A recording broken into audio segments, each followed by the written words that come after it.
ती येते अंबा माता, दुर्गा माता, चंडिका बनून या 10 दिवसांकरता नवरात्रीच्या रूपामध्ये. अर्थातच ती आपल्यामध्ये नेहमीच आहे.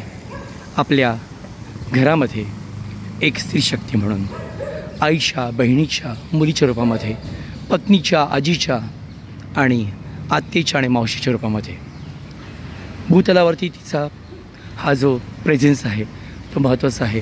कारण सृष्टीकर्ता आदिशक्ती म्हणजे साक्षात ती दुर्गा माता, आई माऊली.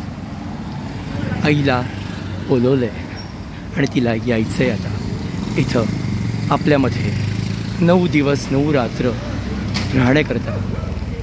आणि अर्थातच दुर्गुणांचा वध करण्याकरता. आई अंबे माता तुझं स्वागत. ये लवकर ये, वाट बघतोय.